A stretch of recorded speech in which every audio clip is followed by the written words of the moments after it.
Dans cette vidéo, nous allons vous montrer comment utiliser Généris 5+ pour étudier expérimentalement le mouvement rectiligne uniformément accéléré. Après avoir ouvert le programme, on clique sur Montage, choix du fichier, on choisit la vidéo, on change sa taille et on clique sur Traitement manuel. Pour suivre le mouvement de l'habit, nous aurons besoin d'un repère.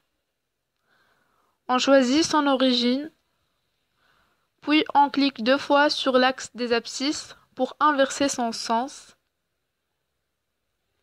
Et on clique sur le bouton CTRL. On change simultanément la direction de cet axe.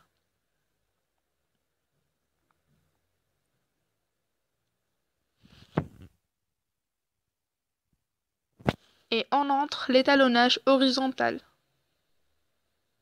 Puis on clique sur l'icône à gauche pour commencer le traitement.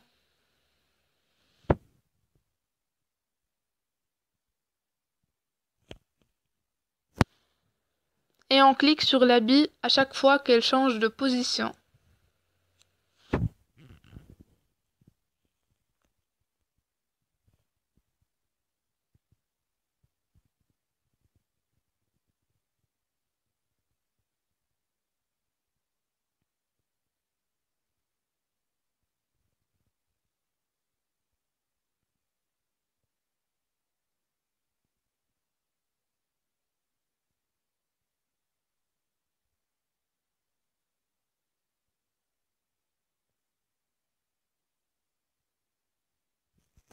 Et on arrête le traitement. Puis on clique sur Graphique pour voir la courbe que nous avons obtenue. On peut changer la forme des points, ainsi que leur couleur et leur épaisseur.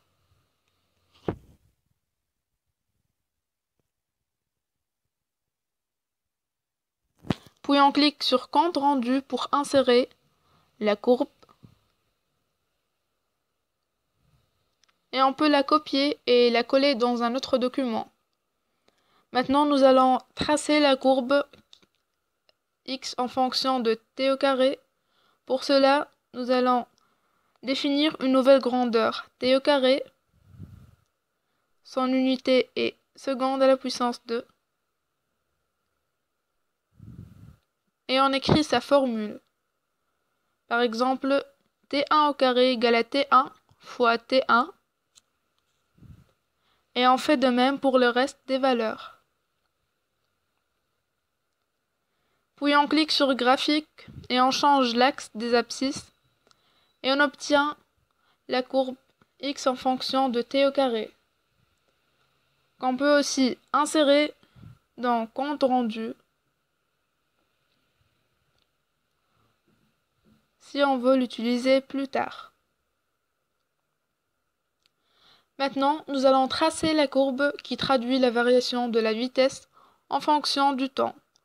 Pour faire cela, nous pouvons suivre 2 méthodes. Soit on clique sur l'icône Traitement des données,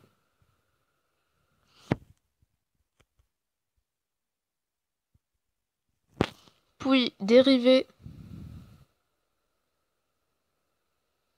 et Tracer.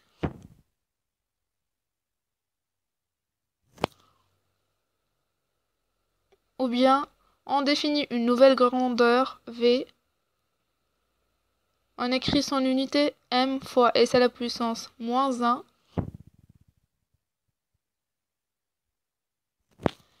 et on écrit sa formule, par exemple V2 égale à x3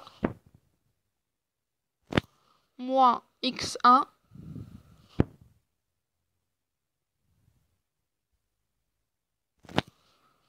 sur t3 moins t1.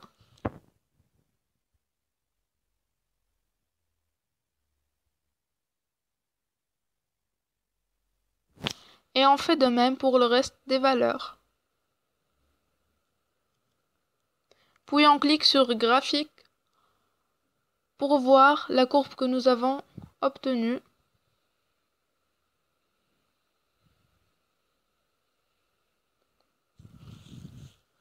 Bon, il est difficile d'avoir une droite parce que les valeurs ne sont pas vraiment exactes. C'est pour cela qu'on va cliquer sur Affichage, Modélisation et on obtient la droite qui traduit la variation de la vitesse en fonction du temps.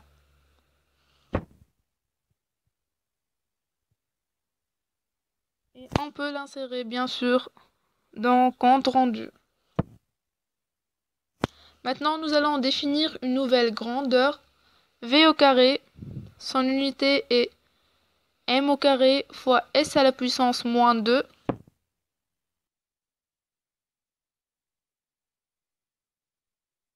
Puis on écrit sa formule. Par exemple, v1 au carré égale à v1 fois v1. Et on fait de même pour le reste des valeurs. Puis on clique sur graphique pour voir le résultat.